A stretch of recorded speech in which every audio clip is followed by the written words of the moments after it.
6h54, Mathieu Noël. Debout les copains s'achève, mais il serait idiot de chouiner car le meilleur est à venir. Le débrief de la matinale de Nikos Aliagas qui arrive tranquillou bilou. Bonjour Nikos. Asseyez-vous mon cher Nikos. Ce matin, nous reviendrons évidemment sur votre interview de Ryan Gosling, le beau gosse d'Hollywood. Interview qui s'est très bien passée, contrairement à celle dite de la meilleure pâtissière du monde qui n'avait qu'une barre de 3G, voire qui était carrément en edge. 3 minutes de solitude, de pchit et de cric cric que vous avez tenté de sauver comme vous avez pu, distillant à cette pauvre pâtissière des conseils qui auraient pu s'avérer payants s'ils n'avaient pas été contradictoires. Découvrez Nikos, le MacGyver de la technique. Alors, on est revenu de Marrakech matin très très tôt et on a repris après à gérer un petit peu tout ce qu'il y avait à gérer. Essayez de bouger, qu'on vous entende bien, parce que votre téléphone fait des interruptions intempestives. Ou alors ne pas bouger, justement. Oui, bougez pas, mais faites quelque chose, ma grande.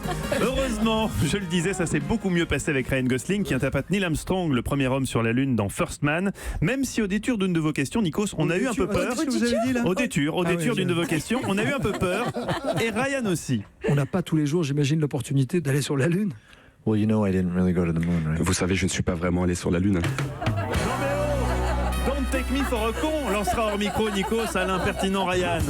Mais bon, hormis ce petit quiproquo, ça s'est bien passé. Il faut dire que le père Apathy avait beaucoup prié en amont pour que l'interview soit réussie. Le pasteur Apathy, qui a d'ailleurs donné hier une fort belle homélie, très fidèle au message de l'évangile selon saint Paul. Quand Ève croque dans la pomme et qu'elle va plonger l'humanité dans l'abîme, Ève ne sait pas ce qu'elle fait. Amen. Une homélie sublime, admirablement ponctuée par l'abbé Aliagas, qui a offert hier à l'histoire de la radio un nouveau record, celui de la désannonce la plus alambiquée du XXIe siècle. La mise en abîme de Jean-Michel Apathy, où morale, éthique et politique sont aussi commentées par celui qui suit le quotidien et les faits de la cité. Pour revenir à la source de celui qui commente, ça a toujours existé depuis l'Antiquité, vous le faites encore aujourd'hui. La prochaine fois, dites merci, à demain Jean-Michel Apathy, plus simple. Enfin, tout ça n'est pas bien grave, le bilan de la semaine aurait pu être bien pire. Jean-Michel Apathy aurait pu, après avoir passé 6 jours à ne parler que du remaniement dans son édito politique, vous avouer le fond de sa pensée en direct, se tirant et nous tirant à tous une énorme balle dans le pied. L'enseignement principal de cette séquence qui n'en finit pas, c'est qu'entre les deux têtes de l'exécutif, ça ne va pas. Ça se traduit comment pour les gens, pour l'opinion publique, vous Bon, non, ce feuilleton, ils s'en foutent. Et au passage, nous aussi. Ah bah amen alors, je sais pas quoi dire.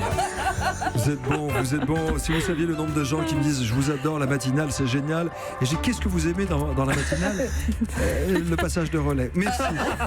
Oh bah j'embrasse les auditeurs, c'est gentil. C'est bon de se lever tous les jours. Vous aussi, vous êtes formidable. Non, arrêtez. Merci beaucoup. Enlevez votre main.